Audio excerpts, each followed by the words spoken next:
আসসালামু আলাইকুম ভিউয়ার্স, আশা করি সবাই ভালো আছেন।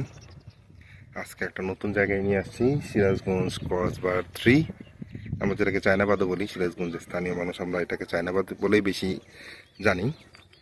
তো এখানে আসার একটা কারণ হলো, আজকে আর একটা নতুন ভিডিও নিয়ে আসছি RTR 164B নিয়ে। RTR 164B বাইকটার আসলে অনেকেই মাইলেজ নিয়ে কমপ্লেন করে যে এই গাড়িটা আসলে মাইলেজ এত কম দেওয়ার কারণ কি। আচ্ছা, আপনারা স্বাভাবিকভাবে একটা কথা চিন্তা করুন,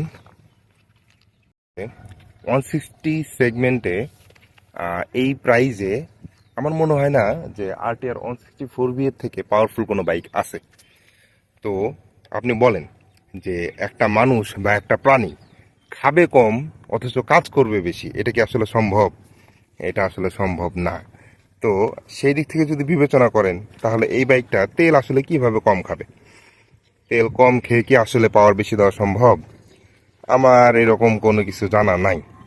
হ্যাঁ, অনেক বাইক আছে 160 সেগমেন্টে, যেমন এক্স ব্লেড 160 আছে, হর্নেট 160 আছে, মাইলেজ অনেক ভালো দেয়।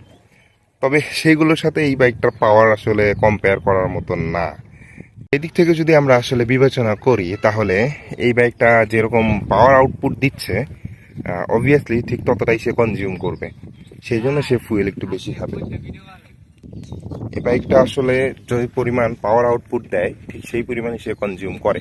তবে হ্যাঁ, আপনি যদি লোয়ার আরপিএম এ রাইড করতে পারেন, তাহলে মাইলেজ আশানুরূপ পাবেন। আশানুরূপ বলতে 40 আপ আসলে এক্সপেক্ট করা ঠিক না। 40 আপ এক্সপেক্ট করাটা আসলে বোকামি। এই জন্য আমি বলি যে, যেমন এটা একটা powerful bike RTR 164B, ABS dual disk. এই বাইকটা থেকে আমরা আসলে ওই পরিমাণ মাইলেজ আশা করতে পারি না। আসলে মাইলেজ অতটা দিতে পারে না। তবে লোয়ার আরপিএম এ চালাইলে মোটামুটি 35 থেকে 38 মাইলেজ পাওয়া যায় এই গাড়িটা থেকে।